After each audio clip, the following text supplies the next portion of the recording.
It's time for Brush Street Beat presented by McLaren Health Care. And today's guest is Evan Petzold of the Detroit Free Press. How's it going, Evan? I'm doing all right. Thanks for having me back. I appreciate it. Hope you guys are well. Awesome. Thank you for joining us. All right, so you must have been busy over the weekend. You put out a few articles. You were really pounding them out. Let's start first with some news we heard. Jamer Candelario and his being named 2020 Tiger of the Year. Pretty excited for the Candyman. I think it is well deserved. I know Art does as well, and a no-brainer. But what about you? No, definitely deserved. I mean, I think when you're looking at just the landscape of a 60 game season and kind of what that what that means, you could take a look at it one of two ways. You could see, okay, it's either a breakthrough season or he was on a I think there was 39 games there where he really picked up. And so you're looking at either a 39 game hot streak or a breakthrough season. And I think that's something that, of course, well deserved, right? Tiger of the Year, of course. But in terms of what that means going forward, I mean, we'll have to see how he develops with the new hitting coach and Scott Coolbaugh coming in, and just kind of what that looks like and what that means. I know AJ Hinch has said that he wants to really dissect how and why that breakthrough occurred. Obviously, knowing that the year prior in 2019, back and forth between the minors a little bit and had a tough time. I think he was at 204 with his batting average in 2019, but played really well this year. Definitely stepped up. I mean, they needed him to, that's for sure. And then went over there and played a little first base. Definitely saw good signs from him. It's just kind of taking that next step now and making it a consistency. But going back to the award, of course, yes, well deserved. He stepped up this year. Evan, where does the Tiger of the Year play next season? Yeah, I mean, listen, I think he stays in Detroit. I really do. I put out a story the other day, or maybe it was this morning. It came out actually that kind of talks about different trade options and stuff like that. And that's kind of where I go back to the past. You have to look at the past when you're evaluating the now, and trying not to replicate negative things that you've seen in the past and kind of build on positivity and the success. And my outlook on that is, listen, I think this guy's got a lot of potential. I think he's going to be really good. I think he can be really good, but at the same time, that's only based on a 39 game hot streak that he went on, or a 60 game season, if you want to call it that. So what does this season really mean? Would he have slowed down? Would we have seen a slump? I mean, we saw at the end of September there. I think it was one for 21 to end the year. So that's kind of my look on that is, do you kind of trade him off? Well, you feel like you might be able to get the most you can get for him, or do you want to bank on, okay, this is going to be continued success? And so that's something that yeah, Alavila is going to have to think about. AJ Hinch is going to have to think about, and the Tigers are just going to have to evaluate as a whole. And I think that doesn't only, it's not only for Candelario. I mean, I think that's for everybody in that 60 game season when you're trying to say, okay, what does this mean? So there's a lot of uncertainties there. I think he plays for the Tigers. I was just kind of putting out, 5 guys that could be, potential trade candidates. But the value is as high as it's been for Candelario since he was a prospect. So, I wouldn't say that you can rule out that being a conversation that they have within the front office. But like I said, I think he stays in Detroit. Let's say he does stay in Detroit. What position does he play? Is he at first or is he at third? Well, and that's part of the discussion too, though, because they've been preaching Isaac Paredes, who we saw a good amount once Candelario had to move over to first base. I think there's a lot of untapped potential for Paredes. He's so young. I mean, you have to remember he's 21, a guy that's actually playing in Mexico right now. Just kind of in the winter to stay sharp and stuff. But in terms of where Candelario is going to go, I mean, I think you do have options there. I mean, if you want to put him at first base, you can. If you want to go out and re-sign somebody like C.J. Cron, or get another one of those second, third tier, type first baseman in free agency, you could do that, and then keep Candelario at third. But then there's obviously, I mean, let's be honest, guys. There's the big one is going to be looking at Spencer Torkelson, who has been, obviously directed towards third base and not towards first base, and he's knocking on the door. So that's kind of where I'm looking at with these trade candidates when I put that story out, was there are guys knocking on the door, and you're going to have to figure out, okay, what do we do with who's here now? And that's kind of where I went with the whole standpoint of, okay, well, his value's high. You have Paredes and you have Torkelson. You can't have 3 first basemen on the team. I think next year he'll be at third base. I think Paredes needs some time in AAA Toledo.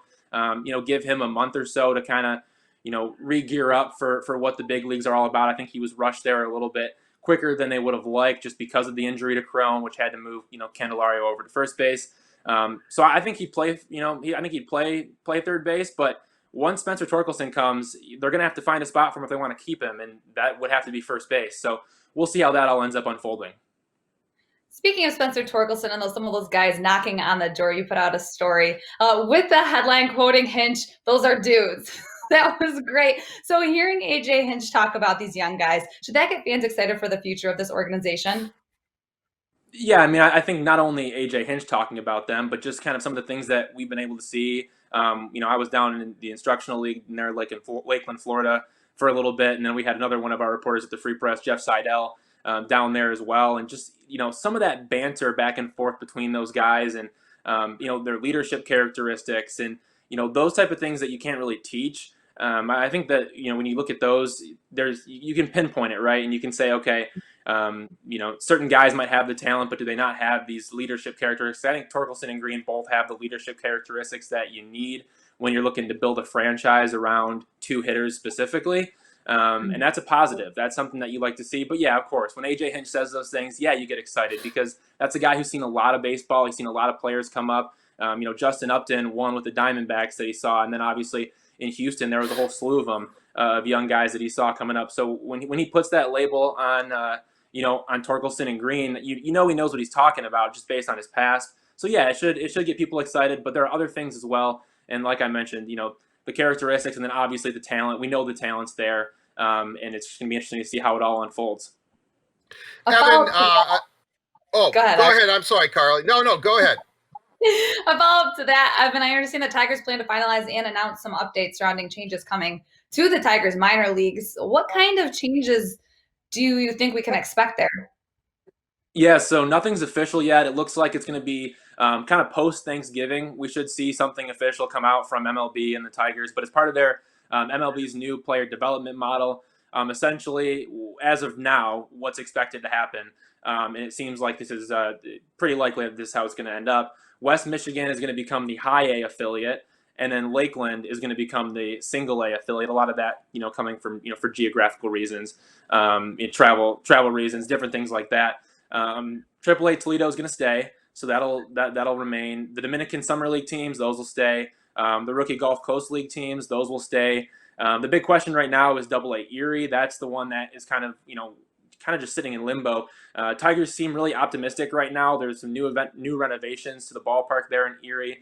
That seems to be the saving grace there because those renovations were approved before this new model was kind of proposed by MLB. But if the Tigers do end up losing Erie, they'll have to find a different affiliate, and they kind of have mentioned that they have some backup plans there. But the big thing right now is going to be keeping Erie around, and like I said, they're really optimistic about it. So I would expect them to be able to stick around. So essentially, what happens is, just to kind of recap, West Michigan will become the high A affiliate. Lakeland will become just like the average single A affiliate. Toledo stays. Dominican Summer League and Rookie Gulf Coast League teams, they stay, and then Erie's the question. Short season A, by the way, in Norwich, Connecticut. Looks like MLB is trying to turn the New York Penn League into a Wood Bat Summer League for college players, and that's obviously not finalized yet. But either way, it seems like the Tigers are unlikely to keep that team, so it'll take them from 9 to 8 affiliates. And that's kind of the news there. I think it's interesting with West Michigan becoming high A. Obviously, that's going to be huge as long as that ends up going through as expected. That brings better prospects to the state of Michigan. That's going to allow easier travel when you want to jump from high A to AA to AAA to the majors. It's all right there. And at the same time too, when you're looking at going from Rookie Gulf Coast League and jumping up to just the single A affiliate, you're only going to be going. I mean, you're right there in Lakeland. You're not going to have to travel all the way to West Michigan and then travel all the way back to Lakeland to join high A. Since those are flipped now, it's going to be a lot easier on travel and yeah. So it's good for. I think it's good for Grand Rapids. It's good for the state of Michigan to see that change happen. And obviously, we'll see how that all plays out. But again, like I said, looking at kind of a post-November official announcement on that. Well, I'll tell you, Evan, I love me some Seawolves, so I hope that they're still around. Real quickly, I mean, hockey fans are really Red Wing fans are very familiar with international hockey players. They draft all over the world. Not that the Tigers have not scoured the planet for players, but you had an interesting article about the Tigers delving into the international market. What can you update us on that? Yeah, I mean, that's one thing that is interesting because, as much as, the COVID-19 pandemic, you think of it as, the United States. That's where we're at now, and that's what we're living in.